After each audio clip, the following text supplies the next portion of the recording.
I meant Genesis chapter 10. Genesis 10 and 19. And the border of the Canaanites was from Sidon, as thou comest to Gerar, unto Gaza, and thou goest unto Sodom and Gomorrah, and Admah, and Zebulun, even unto Lasha.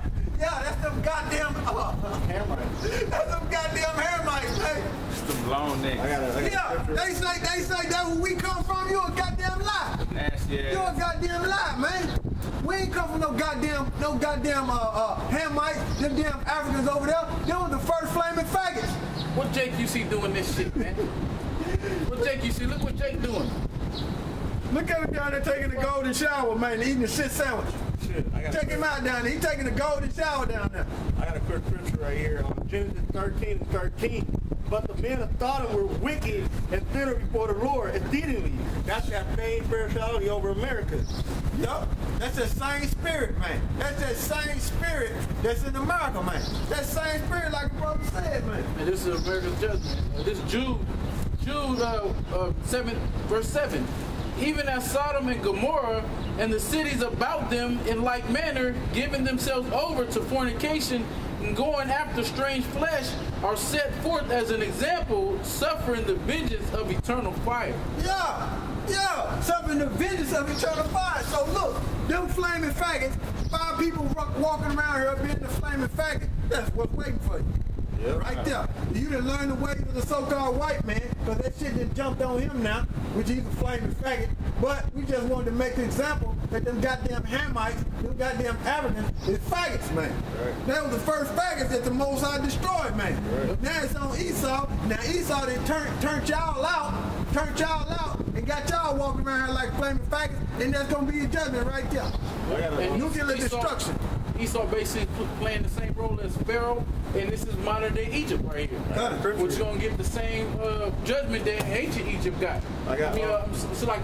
It's like what the ancient Egyptians or the ancient Hamites, what they got.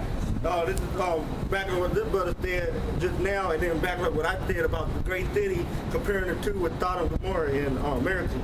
Revelation 11 and 8, and their dead bodies shall lie in the street of the great city, which is America, which spiritually is called Sodom and Egypt. Why? Because you got that, like I said earlier, spirituality of Sodom is back again and over America and in Egypt because of the Hamite, and also that's going into something else.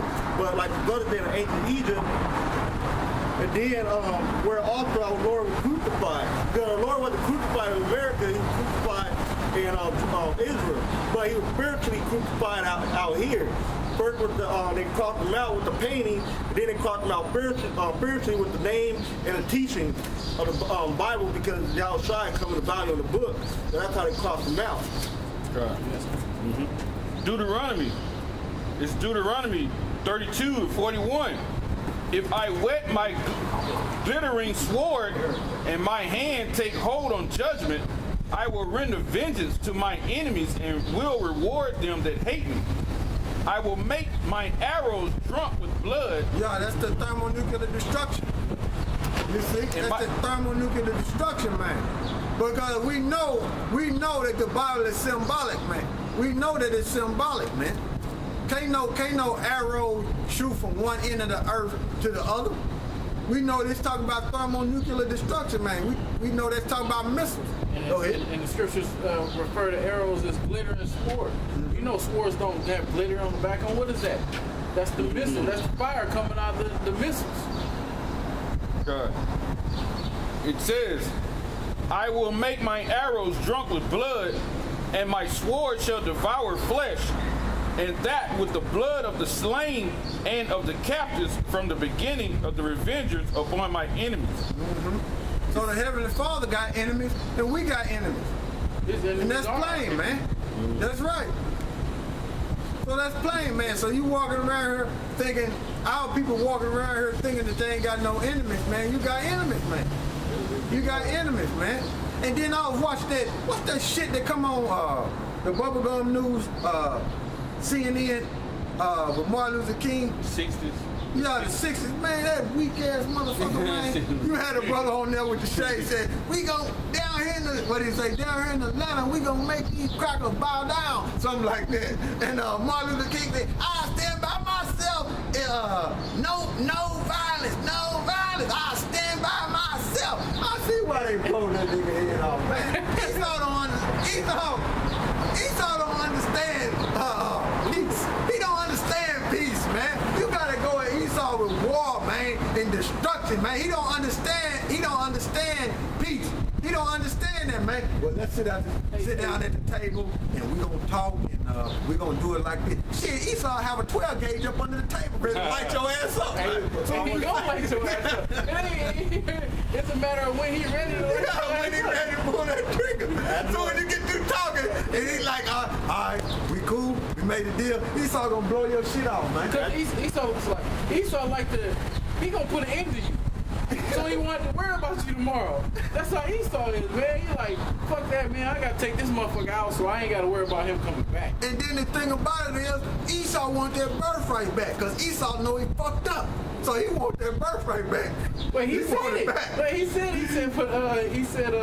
he told Rebecca, for the days of mourning my father, after the days of mourning my father, as fast, I will basically search out and kill my brother Jacob. And he been doing it ever since then. Ever since, man. This is what Esau do when he get around the table. If he get around the table with you, this is him. This is Psalms 83:3. They have taken crafty counsel against thy people and consulted against thy hidden ones. They have said, come, let us cut them off from being a nation, that the name of Israel may be no more in remembrance. God. So, yeah, that's what Esau do, man. You thinking Esau straight, which he your enemy, man. You'll go to talking to him and talking about peace, man. Esau don't understand that. So that's why when I see Martin Luther King, man, with that clean shaven, with that fucking, with no beard on his face, I said, man, this nigga here, man, is fucking wicked as all hell, man. This nigga wicked as fucking hell. And you know, as I'm looking at how weak he was, and looking at him, I'm saying to myself, man, you got all them people following him, man. The least had to set his ass up, man, to make all them people follow him like that. Because you had some jakes want to light Esau ass up, man. You know, if that was real, if the whole situation was real, you had to be looking at Malcolm X like, man, they over there, they ready to fuck white people up. Well, we ain't like that. Matter of fact, we stronger than them. Hey, Martin, man, what you think about taking their ass down and then making them bow down? Martin, oh, wait a minute now. Yeah. We need to come together now. No segregation. We need integration. We need to integrate with them. Get the fuck out of here, man. What happened when they integrated with you? I got the scripture. Sirach 12:8. A friend cannot be known in prosperity, and an enemy cannot be hidden in adversity. I'll bring out the last part. But pretty much, the white man, Edomite, he can't be hidden in all the wickedness that he done. He can't be hidden in all the adversity he inflict on our people and stuff, and on this earth. Because Esau can't contain all the evil he got in him. He can't contain it. He just got to unleash it. If he's sitting at the table, like his brother said, and he got a shotgun, he can't contain it. It's like a snake can't help. He's going to bite your ass. Yeah. You be around it long enough, it's going to bite you. Yeah, I'm going to read it. Verse 9. I'm just jump to, I'll read 9. And the prosperity of a man enemy will be grievous, but in his adversity, even a friend will depart. Never trust thy enemy, for like as iron rusted, so is his wickedness. So you know iron's gonna rust. It's gonna rust. In conditions, it will rust. Basically, the conditions it in determine how fast it rusts. It's like saying, depending on what condition Esau in, will be how fast he gonna fucking stab you. And then the thing about that is, when you look at metal and you look at that rust, that shit spread. It don't stay in one spot. Right. It don't stay in one spot. It gonna rust back, man. That shit gonna spread. It's gonna be over here. It's gonna be over there. It's gonna be over there, man. That shit gonna spread once it hit that metal, man. And that's America's infrastructure right now. The paperwork is up on it. Esau got the string. He got the shotgun on the table. He got the string tied to your chair. So when you bag out, you shoot yourself. Yep. He standing he standing on the other. I ain't got Why did he do it to himself? They know the crackers are. Why did he do it to himself? like that. We had a deal. Verse 11. Though he humble himself and go crouching, yet take good heed and be aware of him. And thou shalt be unto him as his thou. So like, you see what the scriptures say? The scriptures say basically never trust your enemy and take good heed to him. Meaning basically that goes right along. The scriptures say be circumspect. You gotta watch. You gotta keep your scopel on him because you don't know what he gonna do. Right. So Because Esau be like, my granddaddy and your granddaddy was friends, so I ain't got no problem with you. We might as well be together. Yeah. Meanwhile, he's checking out your crop. Yeah. Take everything you got. and also because what you call it, where it said take good heed. Basically, when he starts to be like humble, you still gotta have that eye on him, like because behind that humble is a wicked plan behind it. Because if you know his characteristic, you like, hold up, there how he is. Yeah, because Let me watch this motherfucker. yeah, the Most High built him like that to be wicked, man. He built. That's why you search the scriptures and get an understanding of the scriptures, man, and learn that history, man. Because once you start going into that and searching the scriptures, you see how wicked the so-called white man is, and then you search some scriptures and you know, okay, the Most High built him like that, so I can't trust him. You see, I can't let him get close to me. I can't tell him. I can't look at him and say, oh, well, he gonna be righteous. All I gotta do is just stay friends with him. Hell no, he gonna overthrow your ass because the Most High built him to be wicked as all hell. That's why when we get in the kingdom, Lord willing, we don't men get in the kingdom. That's why after he served his sentence, that's why the Most High gonna wipe his ass out, because Esau built to destroy. He don't need him to destroy no more. That's why it's gonna be peace. He don't need him no more. He gonna be the actual GI, the galvanized iron. As opposed, Henry Kissinger said that the Army soldier is nothing but GI, which is galvanized iron. When you look up the use for galvanized iron, you just use it and you throw it away. It's throwaway iron. We got no love for you, Jakes, because matter of fact, I was reading like a dude named Stephanus. He was one of the main men for Domitian. And he killed Domitian. He told Domitian, hey, come here. There's some people I want to let you know that want to overthrow you. So Domitian was like, well, who? When he got him out there by himself, he stabbed his ass in the chest. Hey, brother, good thing you brought that. You know what I'm saying? So that's Esau on Esau. Yeah, That's what I was about to say. I was about to say, when you go into history, like the brother said, you go into history, you see they was taking down each other, Killing man. each other. They were killing each other because they wanted each other's seat, man. Yeah. So how much more you think they gonna do to you? You God chosen people. Yeah, they gonna do to you what he would do to his own. Yeah. And a lot of them was close relatives, man. You had relatives taking over. They motherfuckers send up their father to kill their father so they can take the throne, man. That's how Esau gets them. And then you had someone that was getting killed by the Praetorian Guard, something like that. And because you look at the timeline of like the Roman Empire, all the leaders ruling and coming into power and stuff. And then you had one leader, I forgot what his name was, but he pretty much disarmed that particular guard.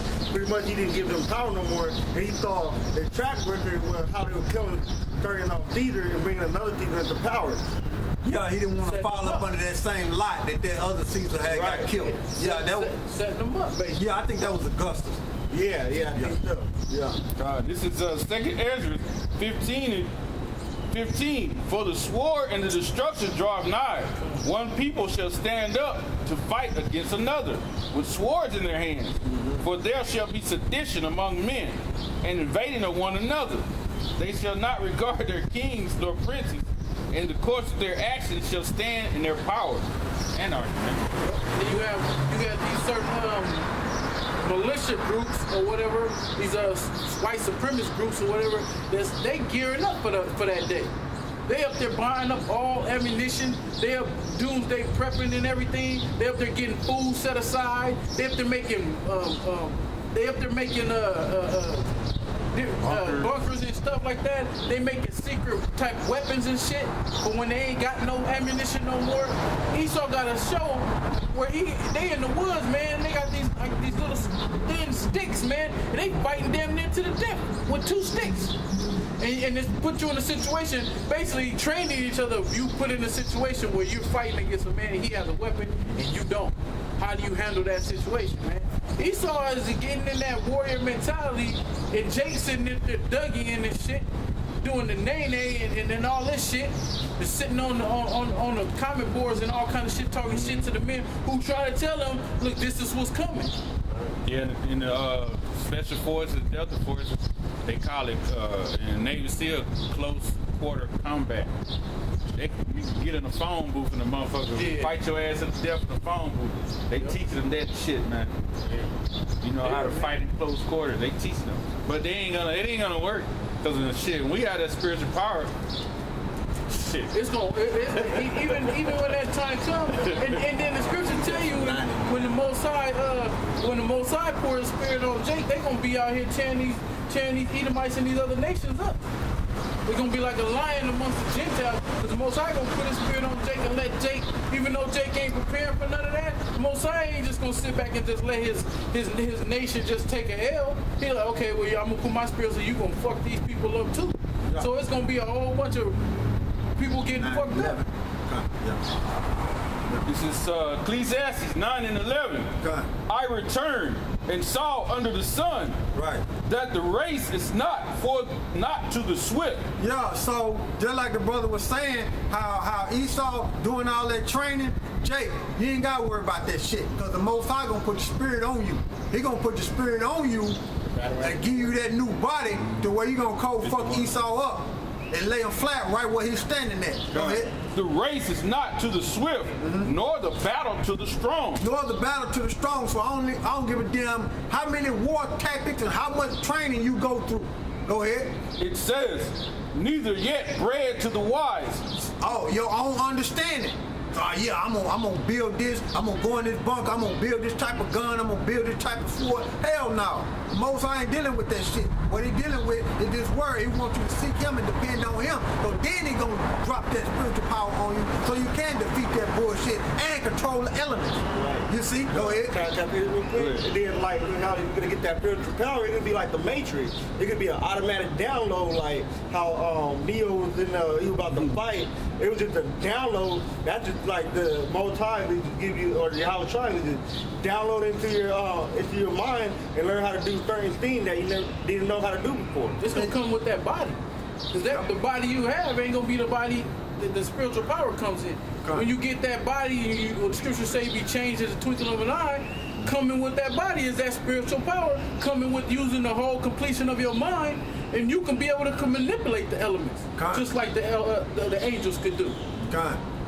It says, nor yet riches to the men of understanding. Yeah, so all that money that you got and thinking that it's gonna save you, you're gonna be able to pay somebody off and get out of the situation, that shit ain't gonna help, man. That shit ain't gonna help. What it's telling you is when martial law start and this war come, and this race war come, that's what it's telling you. It's gonna go into it, but I'm just speeding you up. Go ahead. Nor yet favor to the men of skill. Go ahead. But time and chance happen to them all. What?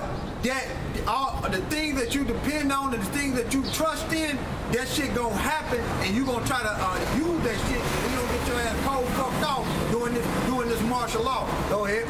For men also knoweth not his time. When you gonna die? You see, you don't know when you're gonna die. So you think you're gonna use your ability that you learned in the world or learn from Esau, that shit ain't gonna work, man. The Most High take all that shit from you and drop dead right then and there. Go ahead. It says, as the fishes that are taken in an evil net. See? In the trap, man. Go ahead. And the birds that are caught in the snare, so are the sons of men snared in the evil time. So when that martial law comes, that's gonna be a trap for you people who depend on your own ability, trusting yourself and the gadgets that you come up with and your fighting tactics. That's gonna be a trap for your motherfucking ass. The Most High gonna make them. Well, I'm not gonna kill you people, man. Go ahead. When it fallen suddenly upon them. Because this martial law gonna happen like that. Boom.